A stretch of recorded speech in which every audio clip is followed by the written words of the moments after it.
Welcome to Feminist Question Time, brought to you by Women's Declaration International, the leading global organisation defending women's sex-based rights against the threats posed by gender identity ideology.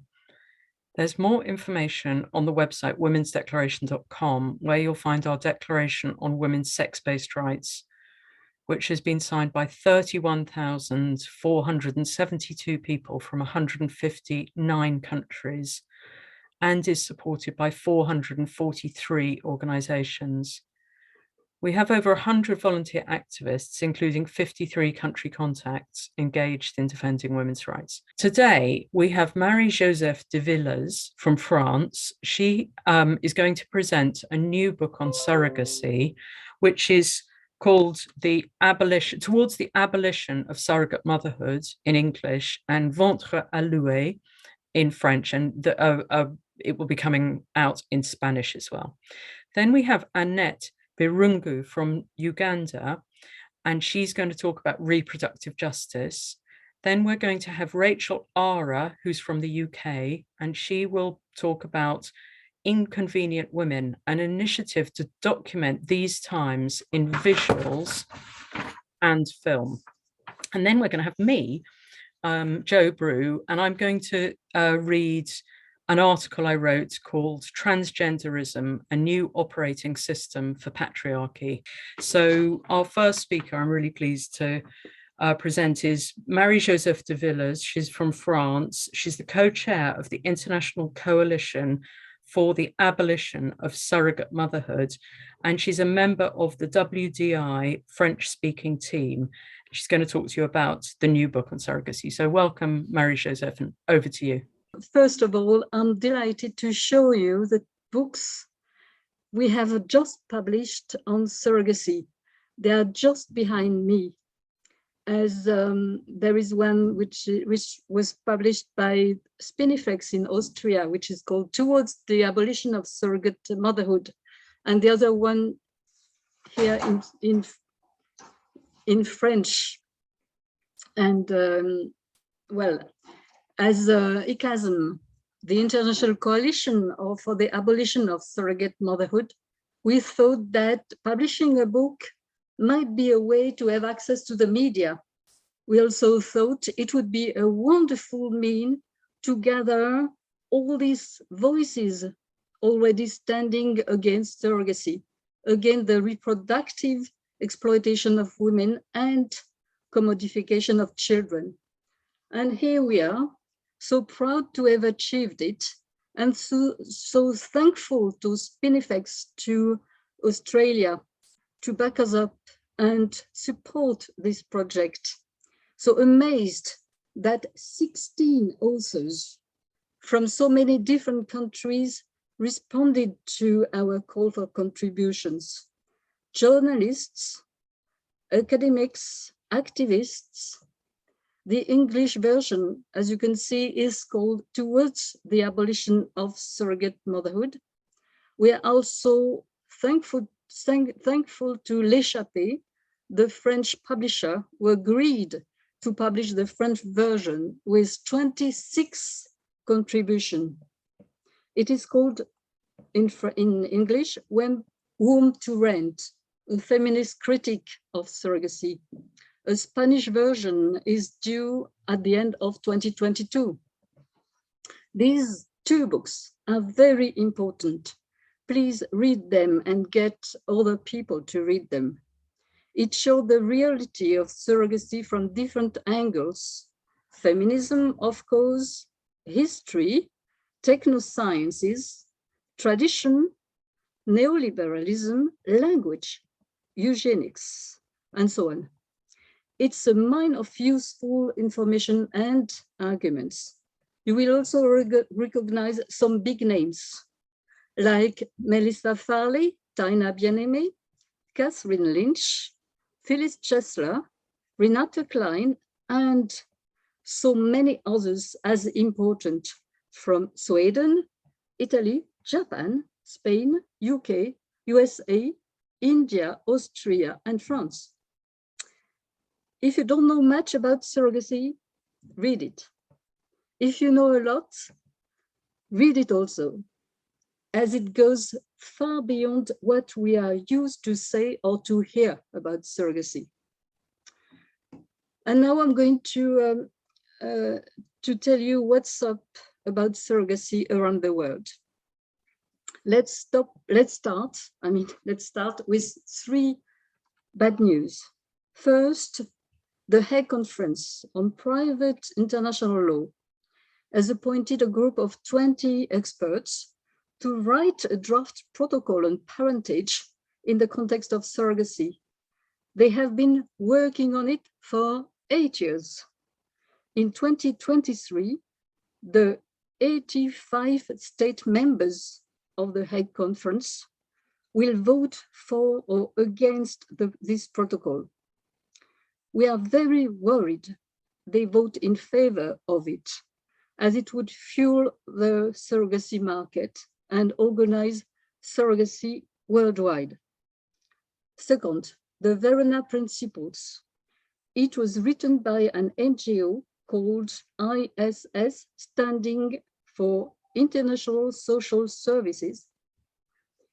It was meant to be a guideline for states on parentage. This is also something very different, very dangerous, as under the guise of children's best interests, they are violating women's right for the sole benefit of commissioning parents and for the market. Please join our campaign against these 2 attempts to open up to surrogacy worldwide. The link, I will share the link to this campaign and to this petition in the chat. And the campaign is in French, English, and Spanish. Last bad news, Ireland is also trying to open up to surrogacy. Together with the organization called Stop Surrogacy Now, UK, we are also trying to counter this attempt. Please, anybody from Ireland, contact us to join in this campaign. But also, let's have good news now. In Milano, Italy, feminists managed to cancel a baby fair. As surrogacy is not allowed in Italy, a surrogacy fair is considered an infringement to the law. Feminist organizations set up a huge conference to celebrate this victory 2 weeks ago with feminists organization and also political people. In Italy again, the Justice Commission responsible for drafting laws has adopted a text proposing to prosecute surrogacy as a universal crime. In Spain now, the Supreme Court wrote in a case that surrogacy violates the rights of pregnant mothers and children, not only in surrogacy, but also in general, which is a very important statement. And the European Parliament, in the report they've issued on the impact of the war against Ukraine on women, condemned officially surrogacy. It states that sexual exploitation for surrogacy and reproduction is unacceptable and a violation of human dignity and human rights. In the chat, you will find the link to the report. These few cases suggest some positive developments, at least in the jurisdiction of the countries mentioned. If you happen to know something about such information in your countries, please share them with us. It would be very useful for our work as coalition. And thank you very much for your attention. And please read this book and get other people to read them. What is the organization that you're in, ICASM? How long has it been going and what does it do? We've started this organization 4 years ago in 2018. And at that time, we were fighting against another attempt in France, in Europe, I mean, to push up for surrogacy in the European Commission. And we gathered 37 French organizations against surrogacy, and we organized a huge rally in front of the European Commission. And therefore, we thought that surrogacy was no longer a national question, but an international question. We decided on the spot to start a coalition, an international coalition. And in 4 years, we've been doing quite a lot of job. I mean, first of all, it was to link all these organizations, feminist organizations, fighting against surrogacy around the world. And now we've got 41 members, on organization members and others individuals on 14 countries and 3 continents. We've got members in Japan, in Australia, also in South Korea, in Canada, Colombia, in Sweden, in Ukraine, also in Austria, Italy, Belgium, France, of course, and Spain, yes, and UK also, yes. Do you have to be an organization to become a member, or could individuals join? We would gladly welcome any individual to join the coalition, and also organizations. So far, we've got, I think, something like 50 individual members. Do you send newsletters, or do you have webinars that women, or I guess, do you have male members as well, or is it just women? We've mainly got a feminist organization as members and also women as members. We've got, I think, 2 male members, I think, on the whole, but mainly they are there to provide funding, which is welcome. It is welcome, really. So if you speak French or would like to listen in French, that's also something to follow up on, either via the website or get on the mailing list for WDI France and that, or the francophone webinars. That would be useful, and we'll try to share them. So, and also, Joe, you asked if we had a newsletter. Yes, we have a newsletter, and we are issuing it every 2 months, I think. And in this newsletter, we are trying to spread the news on surrogacy around the world. It's very important to be connected, to be all the time connected to what's happening to surrogacy around the world. It is very important. We are talking to CEDAW, the CEDAW committee, to have surrogacy listed amongst violence against women. And that's also part of our job. And we are, if this year we had two report on of the European Parliament talking about surrogacy, it was our work of lobbying toward the European Parliament. And for example, now we're supporting what's going on. What we are trying to do something about Ireland, but also about New Zealand. And we're trying also to do something about Thailand, who, after having banned surrogacy, transnational surrogacy for foreigners in Thailand, they are going to open it against. On one reason, it's to have more foreign currencies. So it's really selling women.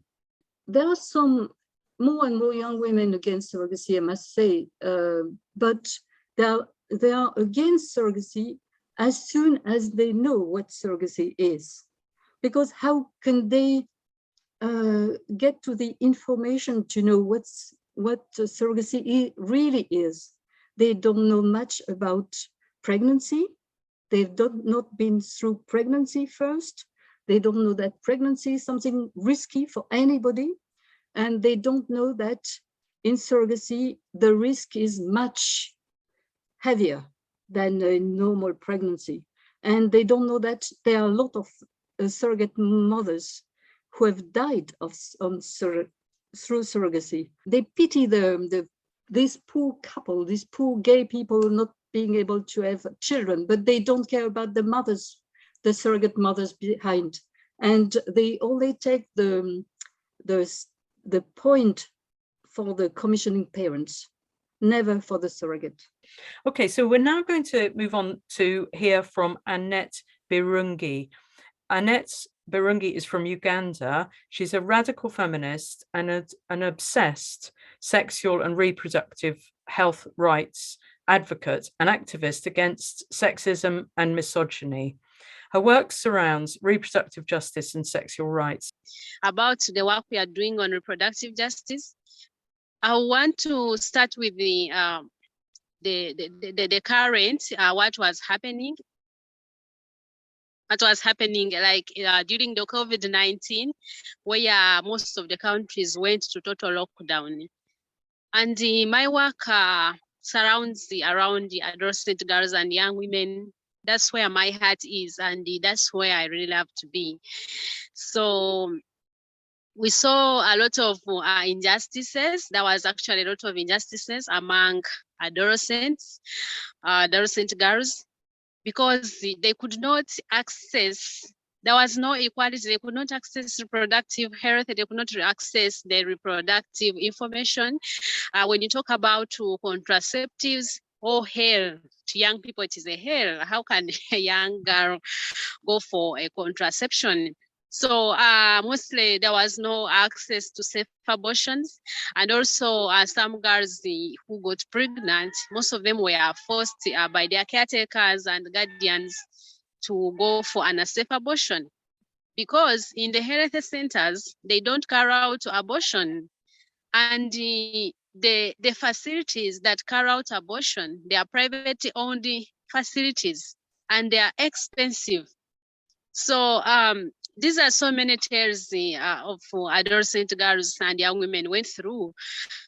And then what was so happening is that these adolescent girls, like they are denied of information. Now, with my experience, when you go to the village and to communities, you talk about comprehensive sexuality education, people will begin questioning, telling you that you are teaching the young girls to begin engaging into early sex. So literally, these people are denied all the information, and all their reproductive system is actually sabotaged. And people think that is a shame. It is so injustice. There is so injustice. And I'd like to mention it to sisters here, to the viewers, that yes, even though feminists, we are evolving, we are trying so many ways to change this, to ensure that women advance, girls advance, enjoy their sex rights, so that they can live in an environment where they can prosper. I would like to tell you that also patriarchy is changing ways. With what I've learned, I would like to say that the patriarchy is really changing ways. They are changing also their strategies, because they are saying, yes, women are saying this, feminists are saying this. So they are also changing their tactics. It is like for them, they are looking at a way of overpowering or shutting down the feminist voices. And they are so much worried. They are not much worried about women enjoying their full sex rights, but they are worried about losing their status in the community, losing their respect, and being seen as equal. So to me, when our organization evolved, we were talking about we have been implementing activities in ensuring that girls adolescent girls and young women access reproductive health information and services, carrying out comprehensive sexual education, ensuring that girls, particularly girls and women, they have a right and power to make decisions on their sexual choices and productive choices. And in most communities actually are men. Women do not own that power. Girls don't own a power to their sex rights. They don't own power for reproductive choices. It is men who think that, of course, I have to tell you when to have a child and when not to have a child. I've seen girls, I've seen women who are young women who are married, going to the extent of doing other dubious things because they are fearing of losing their marriage, because they are not ready to have a child and the man wants a child. So why I'm saying that the patriarchy is also changing, is changing the strategies. So men find ways of threatening. They are very tactful. It's like you are trying to catch a hen and you want to throw a hen, a peanut butter, so that hen can come and you grab that hen, you trap the hen. So that's what is happening. That's what men do. There is the way they want to try. There is the way they trap, and then they use these misogynistic statements, the sexism statements that threaten women. And most women, they are emotional. They don't like violence. They want to see things work out. So when they are threatened with some statements, they give up. They tend to give up, and then men win. So, but for us, as Imarisha Dada Uganda, we continue to give the girls the full right to have the voice, to have the reasons. There is no way that these girls and the women can exercise their full rights when they don't have information. Yes, patriarchy is changing ways. Men are doing this, but also we want to say that it begins with the girls. It begins with us women to continue doing what we want and what we feel like. So then what is also, we saw some achievement. The health centers now, particularly where I stayed, the health centers now, they have to set aside the spaces for where adolescent girls can go and access information about contraceptives, about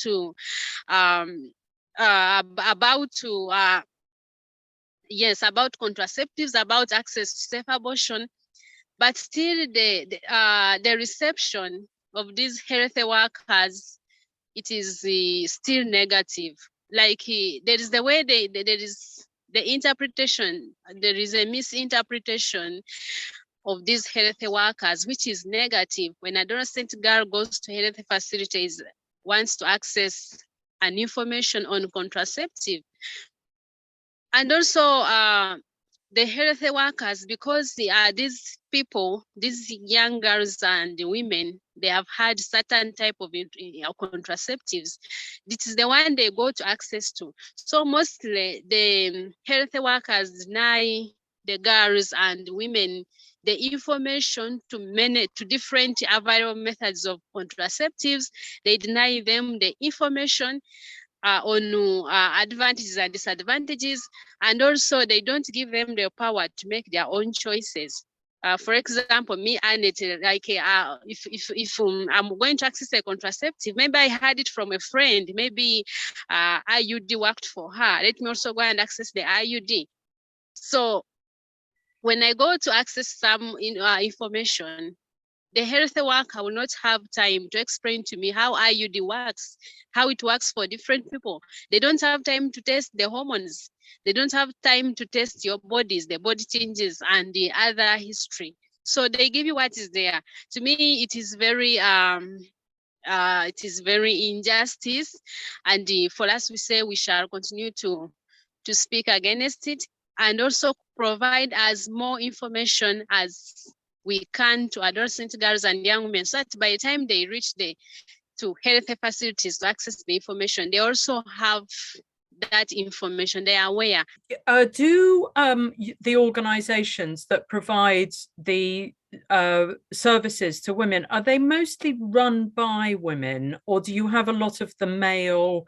You were saying that often the men try to shut feminists down. Are the men trying to take control of even these services and also stop the feminist ideas?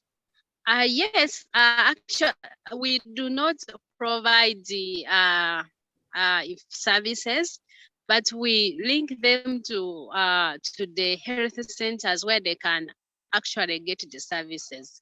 So as the organization, we don't do that because we don't have we don't have people to do it. We don't have expertise people to do that. So what we do is to link the adolescent girls and young women to the health centers that can provide them that service.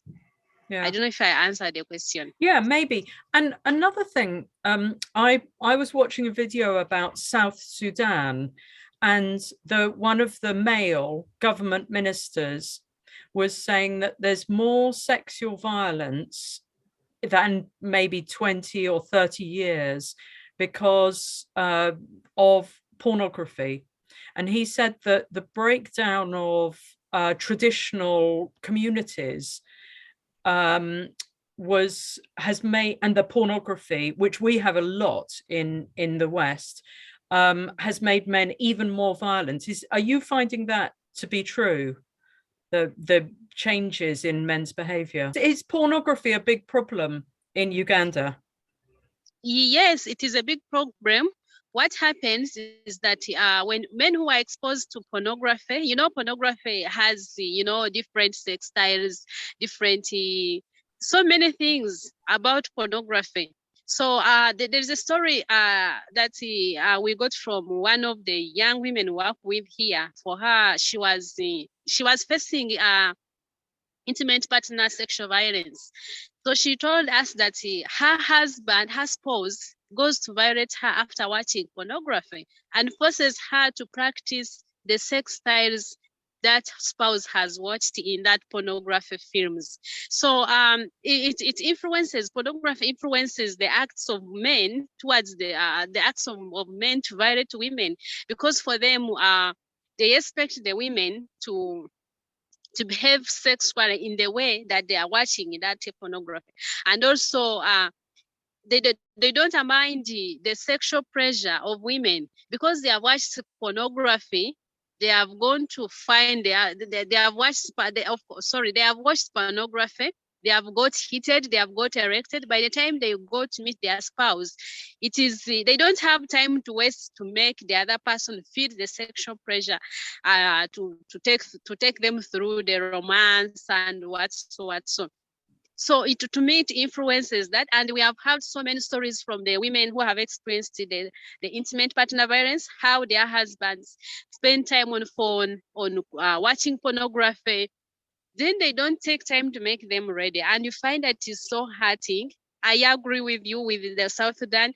And also, actually, in Uganda, watching pornography is illegal. Because the Minister for Ethics and Integrity came in and said, no, pornography is influencing the sexual behaviors among the males and boys. So they made it illegal. But still, of course, there are many things on the internet. You access this pornography. I can go to my phone and I search the pornography, the blue moves and the sex styles, and it appears. So that one, the government has no control over it, and still happens. We're going to now go to Rachel Ara. And Rachel Ara is internationally cancelled conceptual artist. She's a sculptor, an occasional filmmaker, and she's going to talk to us about, the title of her talk is Inconvenient Women, an initiative to document these times in visuals and film. So thank you so much for coming, Rachel, and over to you. As an artist, I've noticed that it's becoming increasingly difficult to make or show work that has concerns relating to feminism. We're being no platformed, our work is being deselected from galleries, festivals and collections, and we're not getting funding to make new work. Visuals are an important way of reaching wider audiences, and our voices have to be out there in all media.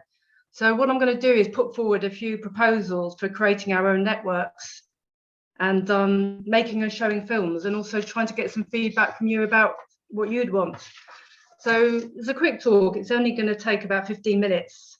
So I'm going to talk about what I'm proposing, why, just basically a bit of background where I'm coming from, and then maybe a solution to this issue.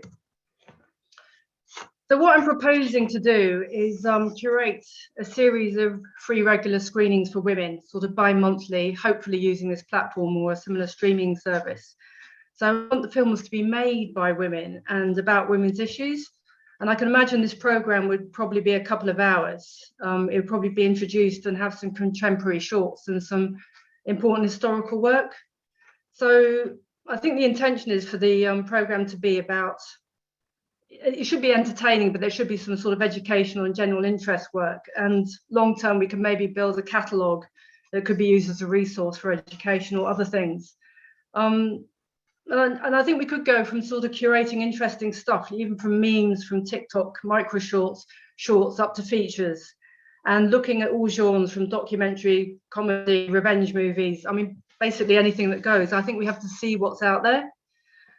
And another point was, I think the best films probably haven't been made. I mean, not enough work that's really been documenting what's happening now, you know, in these very strange times, especially with sort of feminist movements and gender ideology. So what I wanted to do was put together a mechanism to encourage you to actually start making some of the works.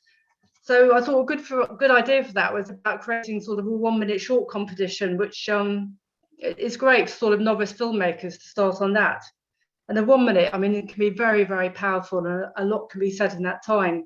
So, and the films can be made at very low production values on your smartphone or computer, because you don't really need a budget to make a decent film. But I also realise I might be talking very first world here. So I've also collected or got together some funds so we can actually do bursaries. People who don't have access to basic equipment like smartphones, computers, software, buying stock music. And also what I wanted to do was to provide a network of mentoring. I mean, a lot of friends work in the film industry, and I think, you know, I've made some very sort of low budget films. So I thought we could actually get together to help you sort of make these films. So the question was, why film? I mean, I'm really a sculptor, I'm not really a filmmaker, but given the environment out there for gender critical feminists in terms of art, it's very, very hostile at the moment. And like other visual arts, image and sound, it can overcome the language barrier, and it reaches different parts sort of that other work doesn't. And many women, I feel, get left out of certain areas of feminism because it always focuses on the spoken work or text, which at times can be quite confusing. I know I don't read a lot of stuff, and I really rely on visual stuff. And film, probably more than any other art, is probably the most impactful in terms of sharing and communicating ideas and experience. And the other thing I wanted to touch was logistics. Film is a lot easier to store, to distribute, and it doesn't have a lot of associated costs. So here's an example. Here's my work being assembled in the Museum of Contemporary Art in Korea in 2019. And you can look at the amount of people I'm actually dependent on, like funding, conservation people, you know, because of all the packing and unpacking, transportation costs and storage costs are just prohibitive. So basically, if you get cancelled, it's bloody expensive. And that piece of work was setting up this work in the museum, which is a piece of work I made called This Much I'm Worth. And it's an artwork that all it does is generate its sales value. So it was really critiquing sort of, I think the sort of sex pay gap in terms of women in the art world, how less we get paid and sponsored. And it was interesting when this work was featured in the Financial Times, they left out all the feminist critique associated with it and just focused on the technical. So what I'm trying to say is, yeah, soon after this work gained a lot of notoriety, I liked the Alison Bailey tweet, and that was it. I was just cancelled big time. So all my talks were cancelled at universities, commissions were revoked. I had to have security on my door when I was being resident at one of the major museums in London. I also get constant attacks, probably like many of you on social media, and my family does as well. And currently my site is blacklisted, so people can't even link to it. So the issue was about being totally cancelled is that I have to now deal with the logistics of storing these sculptures that are not on display and have to be disposed of. If with film you don't have that issue, I think as gender critical feminists we need to be a lot lighter on our feet. So I was in the position where I didn't have any funding or studio, so I thought, well, what can you do at your kitchen table? So I think earlier this year I made this film, and probably cost under £100 to make, and I made it in the evenings after work. And it was called, it was quite gender critical itself. It was called The People of a Leaf Blower, and it was based upon chapter of a book, Cystophobia, What Your Mother Didn't Tell You Because She Didn't Know. I hadn't really animated before, and all the skills I learned for free on YouTube. So that's a great platform. And I think in the film world, I'm not sort of known as a TERF yet. I hate saying that word, but I can still show my work. So yeah, once I got it made, there's a lot of festivals out there. There's over 10,000 festivals in the world. But I noticed that a lot of film festivals that were traditionally women are now showing men's work as well, and they're bending over backwards to be inclusive. So, I mean, you know, I get a bit fed up with constant confrontation about the content of my work. I mean, I can't say it's pretty much out there. I think it's quite normal in terms of feminism today, or second wave feminism. But I put it in a local film festival and actually won, which was actually rather wonderful. And it was the only film there without sort of funding or official support. So I guess the moral of this is you don't need funding. You just need a good idea and time as well, really, to get the message out there. So I thought it'd be great to sort of create a facility to actually encourage you basically to start doing that. So the end game is, I think what I'd like to do and what I'd like people's feedback on is to get this regular screen night sort of bi-monthly, and I want to get this up and running pretty quickly. I'll also be putting a call out on Film Freeway, which is a sort of international sort of portal for the distribution of film. It's free, so it'd be really interesting to see what films are already out there. I mean, I know a couple of brilliant ones who are out there at the moment. I'll also be putting a call out for a 1-minute short competition. I hope to be running some Zoom workshops with some experts as well, where we can actually show you the basics of actually putting together a film in a sort of environment that feels quite safe, with mentoring feedback. I'll also be looking at historical work as well to program in, and also to give the opportunity, if you've got a good idea, to sort of apply for bursaries if you need help for funding with it. So that's basically it. And I set up an email last night for it, realwomenfilm@gmail.com, which is quite funny. And I know I'm focused a lot on film, but I just think at the moment, given the environment, it's a good medium to actually be showing. It's quite an immediate medium. And if people are interested in the visual arts, other visual arts, I mean, also get in contact, because there are groups of women I know who are dealing with this. So really, that's it. It was just to propose the idea of what I want to do. And if any of you got any ideas of what you want, to really get in contact with me. So as I get this together in the next month, we can sort of get it together in conjunction with everyone. I'm going to read an article that I wrote a while ago, about a year and a bit ago, or maybe a year ago. It was published in 4W, the sort of American-based journalists' site, about a year ago, and it's called Transgenderism, a New Operating System for Patriarchy. How has a single movement captured institutions at record speed? Feminists who have watched and waited through decades of progress on social issues such as women's liberation, civil rights, and LGB equality are scratching their heads right now. Social progress takes time and often decades of sustained organising and action. So how has one movement, transgenderism, gained so much ground so quickly under the guise of social progress? Governments, corporations, and non-profits have all adopted trans ideology in a shockingly short period of time, especially when compared to the other struggles of marginalized groups have experienced. How's this possible? And what makes transgenderism different? The point of transgenderism is to fix glitches in the patriarchal system. After decades, even centuries of organising, the women's movement has made cracks in society's operating system. Feminism has undermined the smooth functioning of the professions and organisations that keep order of the family as the basic site of control and extraction of labour. And feminism has weakened respect for God the Father. While appearing to play a benign role in society, the actual point of professions in modern life is to promote and enforce patriarchy. The police force, the judiciary, government and civil service, schools, universities, the media and religious orders, the health service, and the military are all organisations whose purpose is to maintain the proper order of society. The professionals who work in these organisations do much to pretend otherwise, but the order they are protecting and promoting is patriarchy. The patriarchal system is neither natural nor God-given, but socially constructed. The architects of this construction are the professionals.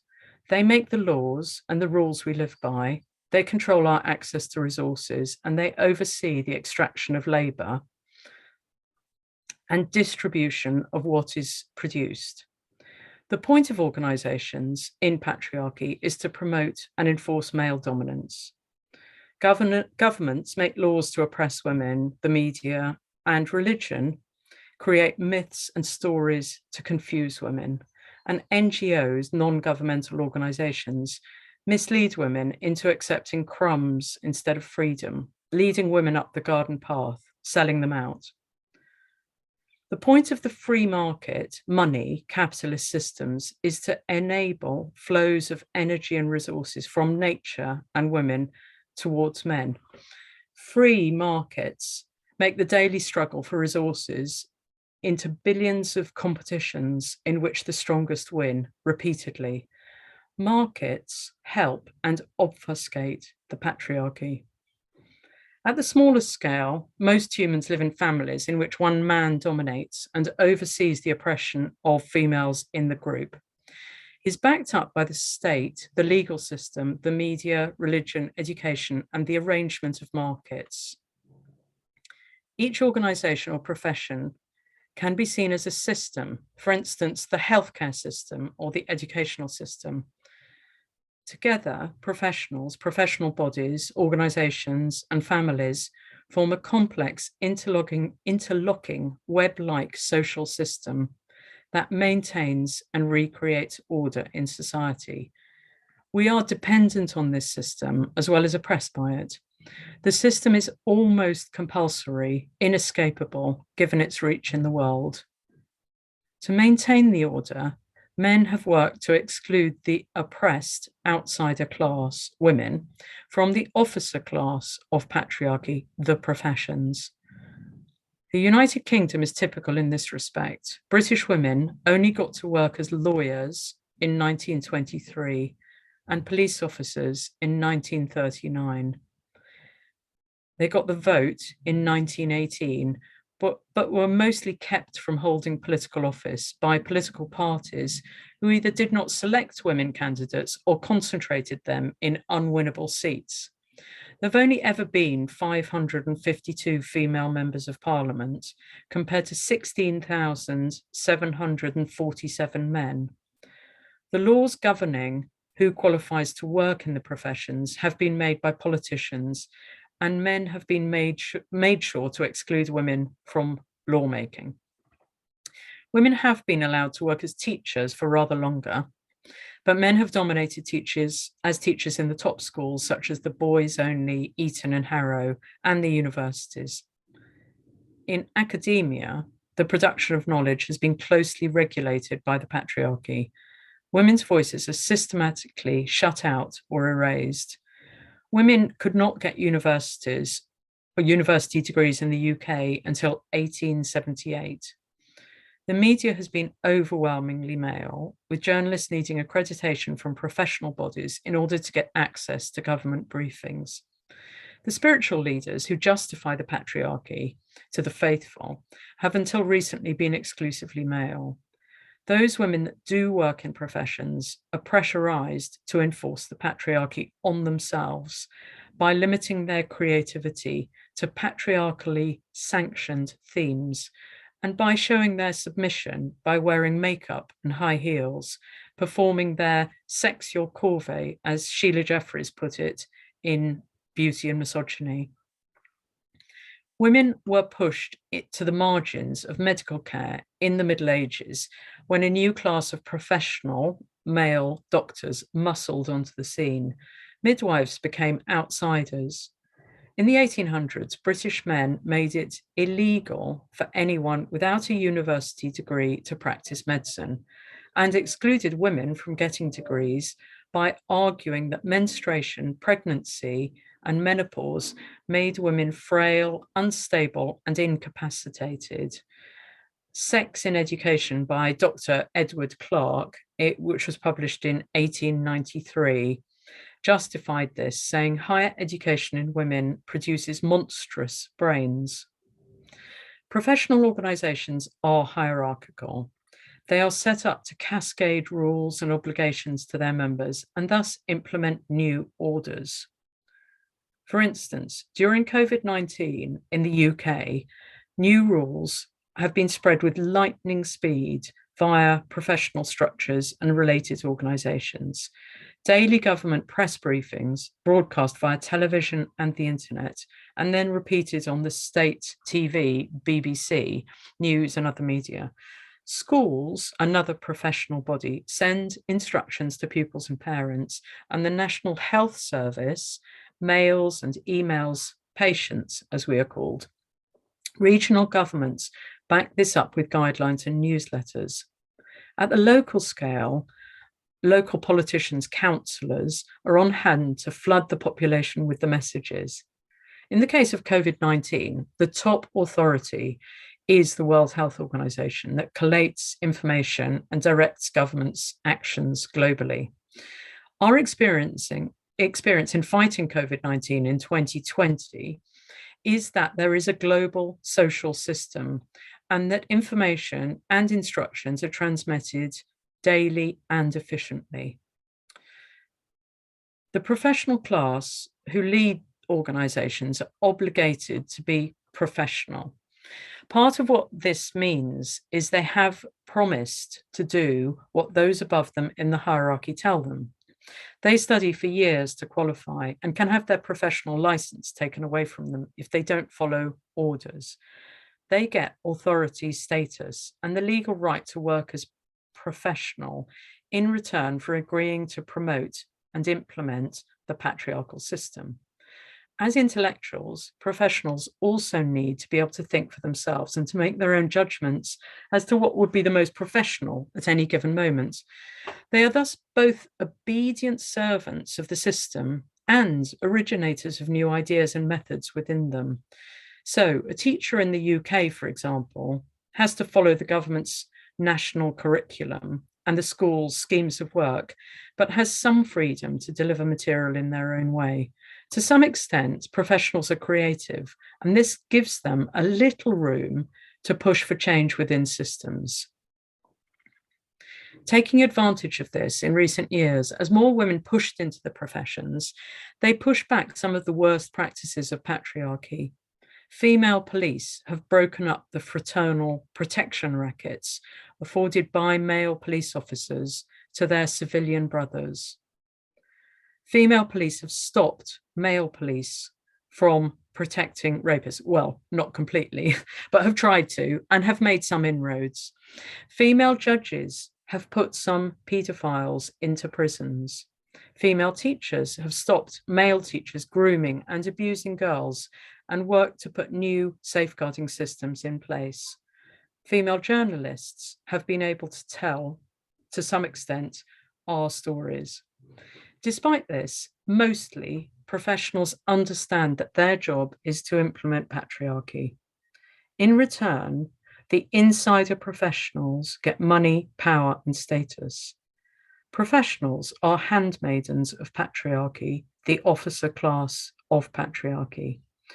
To get a passport in the UK, you need a professional to sign your photo to verify your identity. Those who do not know a professional have to pay their family doctor for verification. However, professionals are also citizens, patients, consumers, and individuals. When not in their officer class of the patriarchy role, they also experience the world as civilians. Many professionals are uncomfortable with what they are expected to do at work. Doctors giving out drugs that treat symptoms, not the cause of illness, police arresting and deporting migrants, etc. Many teachers are unhappy promoting, for instance, the gendered gingerbread person. Some speak out, often at the end of their careers of careful conformity. Others speak out mid-career and get fired, expelled from the patriarchal enforcer ranks. Many trapped by debt, mortgages, fear of poverty now or in old age, or addicted to expensive lifestyles, or enjoying the power and status too much, keep their heads down and keep quiet. Many people don't think of the professions as patriarchal. Teachers, for instance, are mostly seen as fair, even-handed, kind experts who dedicate their lives to helping children develop and flourish. Parents are mostly grateful to schools for keeping their offspring safe and preparing for adult life.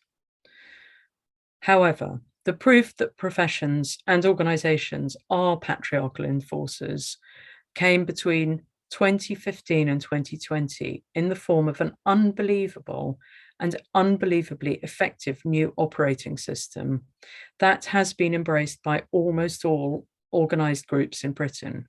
Transgender ideology is like a software upgrade for the hardware of patriarchal organisations.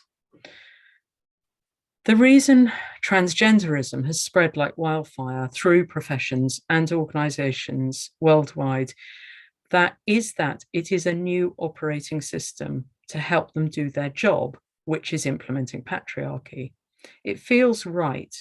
It solves problems. It fixes glitches.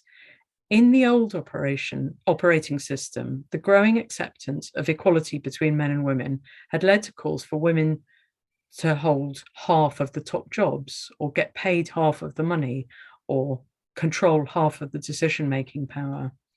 This tide was held back by the "it takes a long time to change" argument for a few decades. But as more and more of the outsider women joined the professions were being turned against patriarchy itself. The pillars of patriarchy were crumbling. The new operating system, we could call it something like TG 7.2, as if it were a new software update for a smartphone, is a neat, simple fix that works in many ways. Basically, the new operating system functions so that whenever someone says woman, if it suits you, you can simply insert a man who says he's a woman instead. What's more, in this TG 7.2, there's no fixed definition of woman, so it can mean anything the man says it means at any given moment. Changing the definition of woman will be validated by the new operating system using techniques such as doublethink, in which sex equals gender and sex does not equal gender. The professionals in organisations are expected to support this as far as they can, but where necessary, allow old operating systems to run in parallel. In biology teaching, for instance, it's acceptable to use the old understanding of women as adult human females for the moment, and perhaps to run in parallel.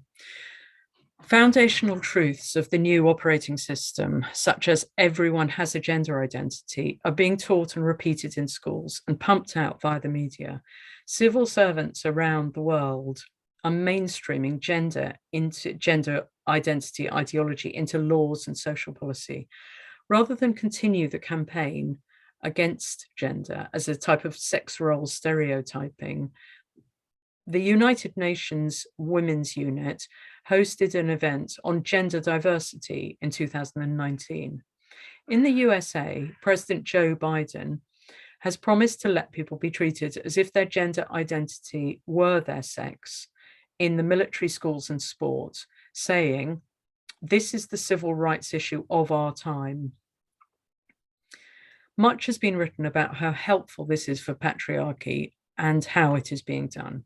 Over and over, people say they don't understand, however, how good organisations such as the National Health Service, the police, the schools, the Labour Party are going along with transgender ideology so quickly.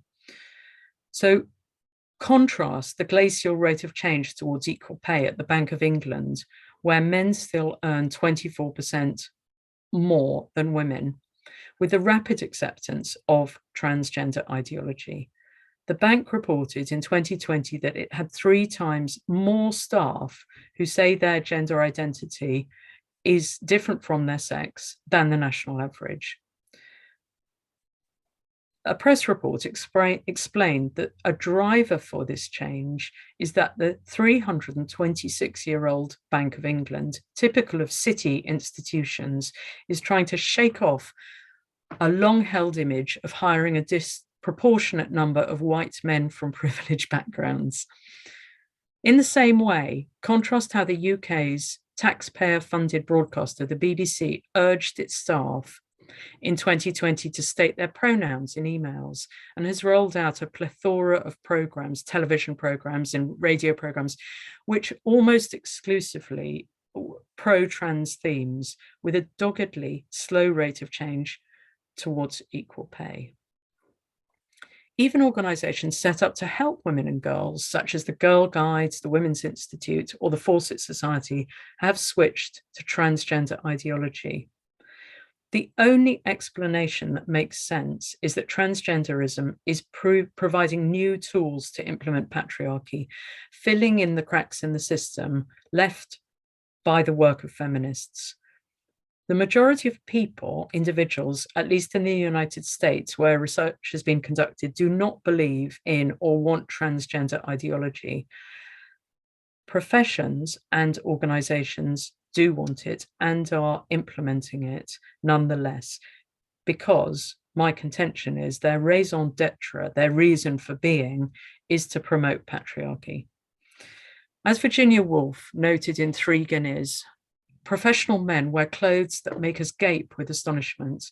Now you dress in violet, a jeweled crucifix swings from your breast.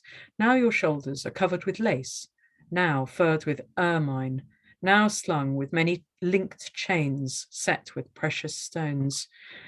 Each costume signifies professional status and role, with some special patriarchs even wearing dresses to profess their oppression. Religious leaders and judges. Now we have a new enforcer of patriarchy, the trans woman, a man who claims to be a woman. The shape-shifting, duplicitous processions of professionals, as Virginia Woolf called them, has a new man in a dress. Meanwhile, a few stubborn pedants like Putin and the Pope are still skeptical, but maybe they don't need it, seeing as their institutions have managed to maintain the heterosexual family and the strong men keep the patriarchy running. Transgender ideology offers a new operating system for men who reject the conservative strongman leader or the religious father god. It offers a new, modern, better operating system for patriarchy, not top down, but bottom up, not the Old Testament angry God laying down the law, but new, touchy-feely, shape-shifting, wordless, formless, bodiless, form of patriarchy. Far from being a befuddling mystery, the lightning-fast global uptake of transgender ideology is useful in that it reveals how patriarchy works. Like a bolt of lightning on a stormy night revealing the landscape, transgender ideology has illuminated the structure of patriarchy. Organizations and professions have not been captured by transgender ideology. To be captured implies that they were taken over against their will. they have installed a new operating system because it helps them do their job, which is implementing patriarchy.